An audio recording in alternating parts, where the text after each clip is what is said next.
Hello everyone, welcome back to my YouTube channel civil concept. आज के इस video lecture में हम देखने वाले हैं analysis of doubly reinforced beam section के बारे में। तो चलिए शुरू करते हैं। जैसे कि आप देख सकते हैं यहाँ पर मैंने एक बीम ड्रॉ किया हुआ है। इसके ऊपर समझ लीजिए यहाँ कुछ लोड आ रहा है डब्ल्यू अमाउंट का, डेड लोड, लाइव लोड सब मिलाकर, और यहाँ पर आपको रिइंफोर्समेंट बार्स यहाँ पर प्रोवाइड किया है टेंसाइल जोन में। तो इस लोड की वजह से सपोज कीजिए कि यहाँ पर कोई भी MU amount of the factored moment यहाँ पर क्रिएट हुआ है। अगर ये फैक्टर्ड मोमेंट की जो वैल्यू आ रही है यहाँ पर, if it is less than the MU limiting के बारे में हम अपने पहले वाले लेक्चर में डिस्कस कर चुके हैं। What is MU limiting? It is the ultimate moment, that is you can say the maximum moment carrying capacity of the beam. तो अगर जो फैक्टर्ड मोमेंट है यानी लोड कंडीशन की वजह से जो भी आपका फैक्टर्ड मोमेंट यहाँ पर डेवलप हुआ है उसकी वैल्यू अगर आपकी एमयू लिमिटिंग से कम है, तो in that conditions you will design the beam as singly reinforced beam section. Okay, तो आप सिंगली के तरीके से आप डिजाइन कर सकते हैं। इन केस अगर आपका फैक्टर्ड मोमेंट की वैल्यू ज्यादा हो जाए एमयू लिमिटिंग से, तो उस कंडीशन में आप अपना बीम का डिजाइन करेंगे as a doubly reinforced beam section की तरह। ओके, हम अपने प्रीवियस लेक्चर्स में सिंगली रिइंफोर्स्ड बीम सेक्शन के बारे में डिटेल में बता चुके हैं। यहां पर हम डबली रिइंफोर्स्ड बीम सेक्शन के बारे में डिस्कस करेंगे। तो आप जैसा कि देख सकते हैं कि अगर फैक्टर्ड मोमेंट की वैल्यू एमयू लिमिटिंग से एक्सीड कर जाए तो आप अपने बीम का डिजाइन डबली रिइंफोर्स्ड बीम सेक्शन की तरह करेंगे। लेकिन ऐसा नहीं है कि अगर एमयू लिमिटिंग की वैल्यू एक्सीड हो रही है एमयू लिमिटिंग से तो हम डबली रिइंफोर्स्ड बीम सेक्शन ही डिजाइन करेंगे। आप सिंगली रिइंफोर्स्ड बीम सेक्शन की तरह भी डिजाइन कर सकते हैं। लेकिन अगर आप डबली रिइंफोर्स्ड बीम सेक्शन डिजाइन ना करके सिंगली रिइंफोर्स्ड बीम सेक्शन का डिजाइन कर रहे हैं इस कंडीशन में, सेकंड वाले केस में, तो उस कंडीशन में आपको क्या करना पड़ेगा, बीम के जो डायमेंशंस है जैसे कि विड्थ हो गया, उसका डेप्थ हो गया, वो आपको बढ़ाना पड़ेगा, है ना।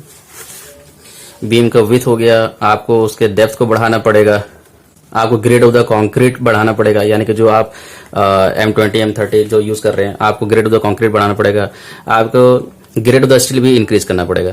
तो उस कंडीशन में हम क्या कर रहे हैं, बेसिकली ये इंक्रीज करने के पे क्या कर रहे हैं, एमयू लिमिटिंग की वैल्यू को बढ़ा रहे हैं। यानी कि हम एमयू लिमिटिंग को इतना बढ़ा देंगे कि आपका जो डिजाइन बेंडिंग मोमेंट यहाँ पर आया था उससे ये वैल्यू एक्सीड कर जाए। तो उस कंडीशन में आप अपने बीम को as a singly reinforced beam section की तरह डिजाइन कर सकते हैं, है ना। क्योंकि हम जानते हैं कि एमयू लिमिटिंग बराबर क्या होता है, क्यू एफ सी के बी डी स्क्वायर। यहाँ पर आप बी बढ़ा रहे हैं, डी बढ़ा रहे हैं, ग्रेड ऑफ द कंक्रीट बढ़ा रहे हैं, और क्यू डिपेंड करता है आपका ग्रेड ऑफ द स्टील पे। तो जब आप इन सब वैल्यू को इंक्रीज करेंगे तो आपकी एमयू लिमिटिंग वैल्यू की बढ़ेगी। यानी आप इतना बढ़ा दीजिए कि एमयू को एक्सीड कर जाए। तो उस कंडीशन में आप जो अपना बीम है as a singly reinforced beam section design कर सकते हैं। लेकिन होता क्या है ना कि आप के लिए cross section of the beam आपको डिफाइन किया हुआ रहता है ना। जनरली क्या होता है कि आपको cross section of the beam define किया होता है, यानी आप बी और डी की वैल्यू जो है आपको पहले से फिक्स होती है। तो उस गिवन डायमेंशन के केस में अगर ये केस आ रहा है यानी एमयू एक्सीड कर जाता है एमयू लिमिटिंग में, तो आप डायमेंशन ऑफ द बीम से छेड़छाड़ नहीं कर सकते, है ना। यानी आप बी या डी को बढ़ा नहीं सकते, आपको फिक्स डायमेंशन के लिए डिजाइन करना है।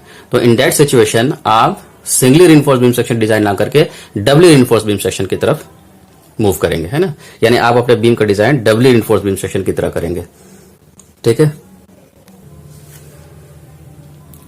चलिए अब हम बात करते हैं कि डबली रिइंफोर्स्ड बीम सेक्शन होता क्या है। देखिए, सपोज कीजिए कि आपके पास सिंपली सपोर्टेड बीम है और उसके ऊपर जब लोड लगता है तो लोड लगने की वजह से उसमें डिफ्लेक्शन प्रोड्यूस होता है, और न्यूट्रल एक्सिस से नीचे वाले जो पार्ट हैं, जो फाइबर्स हैं, उसमें टेंशन आएगा, और न्यूट्रल एक्सिस से जो ऊपर वाले पार्ट है उसमें कॉम्प्रेशन आता है।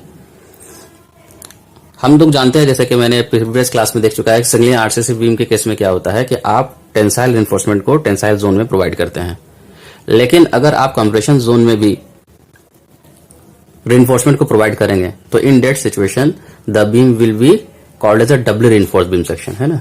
तो ये सारे जो आप देख रहे हैं, ये जो रिइंफोर्समेंट है इसको हम लोग डिनोट करते हैं ASC, area of the steel in compression. और प्रीवियस क्लास में आप लोगों ने देख रखा है कि ये वाला जो स्टील है इसको हम लोग डिफाइन करते हैं AST, area of the steel in tension. तो ये बीम कैसा हो गया आपके लिए, डबली रिइंफोर्स्ड बीम सेक्शन। अब हम इसके एनालिसिस पार्ट की तरफ मूव करेंगे।